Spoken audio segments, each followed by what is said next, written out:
Even if I was the greatest storyteller to have ever existed in the history of ever, I could not have created a story just like this one.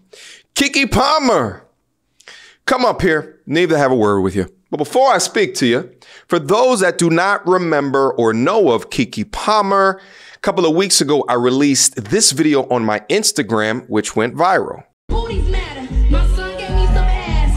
I'm my own boss and I got my own cash. I don't need a only thing I need some bag. Hey, Keke, listen to me.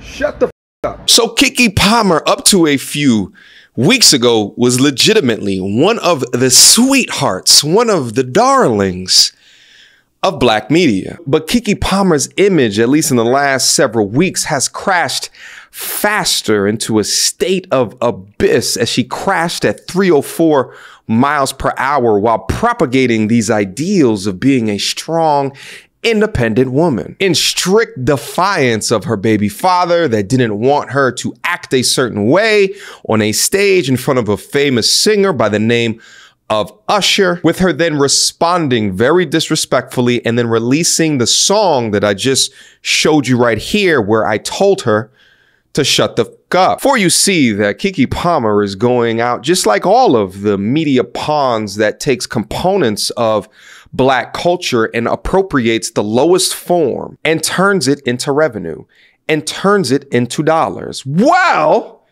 in a shocking, should we be surprised, turn of events, Keke Palmer did a follow-up music video with said singer Usher to further drive the stake through the heart of the baby's father as well as her children. Keke Palmer. Usher. Somebody say that your boyfriend's looking for me. Let me mute this real quick. So guys, what you're looking at right now is a preview of the actual video. I can't go through the full video because of copyright reasons, but we're going to go through some of the lyrics here in a quick second. But yes, you just heard that correctly. Usher with the lyric of "Somebody told me your boyfriend's looking for me," seemingly in a petty to the utmost degree act of violence, insinuating that the boyfriend of Keke Palmer should be looking or is looking for Usher. Essentially meaning that instead of trying to mend the relationship with her baby father, she has chose to sacrifice her family for profit, for the dollar. Which leads me to conclude that the state of the union between the black man and the black woman will never be one of union.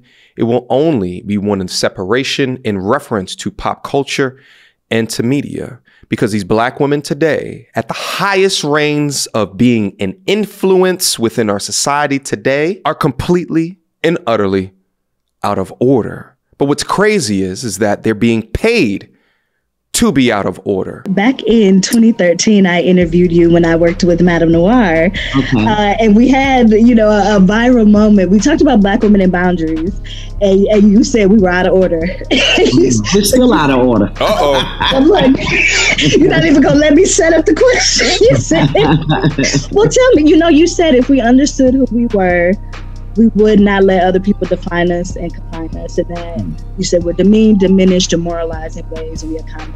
Tell us why you say we're so out of order. I think now because we get paid to be out of order now. Oh, okay. Big facts. You know, some of the images that we allowed to be portrayed of us, some of the ways that we behave and treat each other publicly. Oh, yeah. Now, before I get into some more of my unadulterated thoughts, as well as some of the reactions across the internet, I wanted to go through some of the lyrics for you guys right here. Now, mind you, Usher's singing the entire song. She's not singing, but in the visual, in the video, she is the woman that he's talking about. She is the representation. So the chorus goes, "Somebody said that your boyfriend is looking for me." Oh, that's cool. That's cool.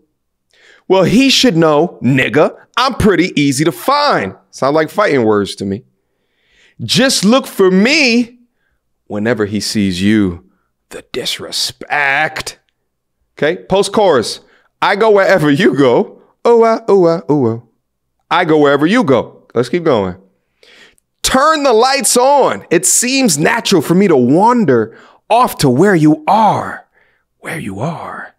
In your head. Because I'm not in your bed. You just imagine daydreaming about me. Oh, try to be on your best behavior. Loving me on the low. The taste of your thoughts. I can't wait until it's over. Uh-oh. Verse 2. I try my best not to be all in your phone, but I know that's not what you want. Might as well keep some pictures of the two of us in your phone. When you slow dance by yourself, I am right behind you. Yeah. Spray my fragrance on your skin. It will remind you of all the times we linked up and the nights that we dreamed of. Girl, the majority of y'all know that I am in a new city and have been actively in these streets dating. And the consistent theme that always comes up is that these young women cannot believe that I am 38 years old. And my response to them is always the same. Ma'am, it's because I invest in myself, all right? And specifically, I invest into a skincare routine which produces dividends, which is why I'm so happy that Teach Hanley is the sponsor of today's video, because they are my skincare routine of choice. I've been working with Teach Hanley now for over 2 years, and the reason is because their products work. And I need something that works, guys, consistently. And not just because I'm on a screen every other day, but because having an unhealthy or an acne-ridden face impacts your image, which impacts how people treat you. Having bad skin just ain't it, but having good skin, attractive skin, will get you more dates, bigger and better job opportunities, and it'll also be easier to make friends. I recommend that you guys start out with the level 1 system. You'll have everything that you'll need to start looking and feeling absolutely amazing, including a daily face wash, an exfoliating scrub, an AM moisturizer with SPF 20, and a PM moisturizer. So I know all of this kind of sounds like a lot, but trust me when I say that it's easy, because Teach Hanley works to uncomplicate skincare. How do they do this? Well, in every box comes this instruction notepad, which tells you what to take, how much of it to take, and in what order. And if you're still not convinced, go check out their website for their 5,000 5-star reviews from satisfied customers all over the globe. And because Teach Hanley is sponsoring today's video, they're offering my viewers a fantastic deal. Just click the first link down in the description box down below to get 30% off of your first box, as well as a free gift. Don't miss out on this amazing deal. Click that link and get started today. After this is more of the chorus. In the visual of the song, at the end, Usher calls her and she missed a concert because she's a mother. She says this. And then after that, she's FaceTiming, and it's obviously Usher that she's FaceTiming. Now, understandably, she got some interesting comments all over social media. Taking a look at just this post alone, J-Lo says, "Savage," with a laughing emoji, seemingly laughing at the pain of the poor man that is still at home waiting for reconciliation, with 8,790 likes from terrorists and insurgents that apparently agree with her, laughing at the situation. Looking down to the comment section, you'll see just that, from the ha-has to the laughing emojis, comparisons to Ariana Grande, I believe, more laughing emojis. Laughing. You know, same shit, different day. Pain from a man's perspective or getting shat on is apparently funny when it refers to dudes, but less so funny when men do it to women. Interesting how that pans out. I just find it so interesting that women love this type of entertainment. They love to consume hook, line, and sinker this sort of shitting on men. Even from women that are apparently in relationships like J-Lo. They don't speak up against it. They laugh at it. Yet these are the exact same women that claim that they are the good ones out there. Well, it's time to start speaking up against this BS, because I know for certain that this is not all women. And for all of my beautiful, sophisticated, man-loving women that are out there, I'm not talking to y'all. Y'all can come over to the turf over here. We will all accept you over here. You understand what I'm saying?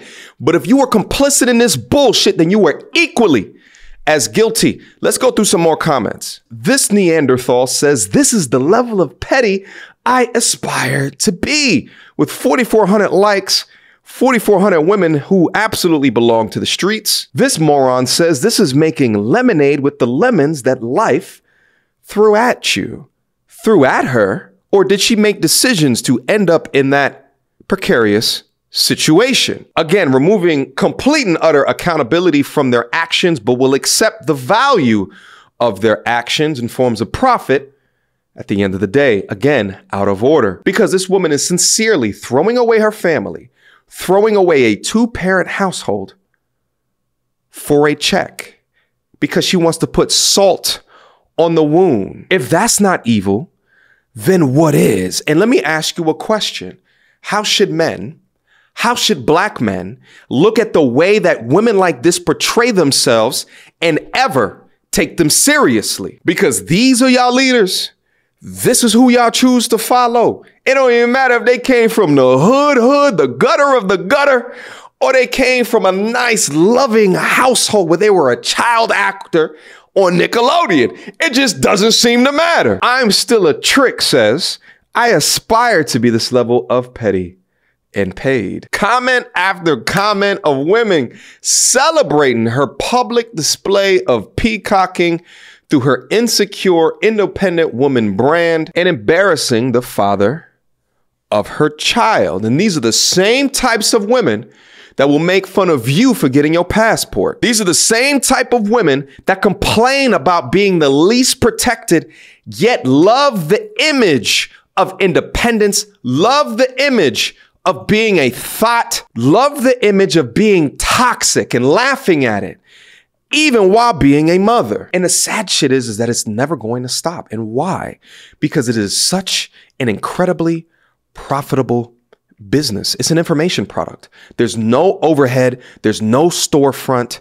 It's information. It's appropriating the worst of us to sell us a digital product that we consume our lives with that have nothing to do with good morals, good virtues, or good values. But the crazy issue is that virtues, values, and morals are the non-spiritual necessities to underpin marriage. And y'all wonder why the marriage rate is the lowest that it's ever been. And the divorce rate is the highest that it's ever been amongst black people. Because right now it just seems like the only options that we have are thoughts and chameleons. There is nobody that I can think of that is a public figure that has a positive image from a wife's perspective. I mean, think about it. The only ones that I can think of is like a Savannah James. Shout out to LeBron James. Fantastic public image. Keep doing your thing, mama. Alicia Keys never sacrificed herself for her image, never went down this sexual route for the bag, never cheapened up herself, her words, her voice. So there's some married women that are fantastic examples of that, but name some more. Please leave them down in the comment box down below, because for every one or two of good examples that you name, I'm going to name the entire cast and plot line of an Atlanta Housewives to back that up, because I'm here to protest to you today. Outside of all of the content that we've ever done within this space, and even in understanding the marriage laws as they exist today and how they are underpinned unfairly against men, most men still would want a wife. I don't know about married in front of a government entity, but would want one, would want a helpmeet. But what's happening today, and we're all witnessing it with our eyes and our ears, shout out to this song, is that while average modern men want marriage, average modern women proclaim and are happy and are satiated and find value in being of unmarriageable material. And it's so crazy because the destruction of the black family today is simply entertainment for all. And it's really sad to say, but I'm here to tell you guys right now that although it's entertainment, black women are being used as the main character. Questions, comments, concerns? Y'all already know what to do. Mediocre tutorials and reviews at gmail.com. We're kind of having these conversations from time to time because I think that I try to have people leave feeling good and happy and joyous, but sometimes we got to have these real conversations, for these real topics. And these things matter to me just as much as I know that they matter to you. We can no longer allow media like this to go unabated. There has to be voices that speak up against it so we can realign towards structure, framework, and family building. Until next time, YouTube. Peace! You don't wanna see me get vexed. Bars on your phone, tell a man you can't jack. The big the ones who can't stretch. Breaking the neck when we in the car next. You don't wanna see me get vexed. Bars on your phone, tell a man you can't jack. The big the ones who can't stretch. Breaking the neck when we in the car next. That bars need defibrillation ASAP. Get boxed with a straight gap. I'm reminded of mind state they lack. Every time that they incline, we go way back. All they wanna be is just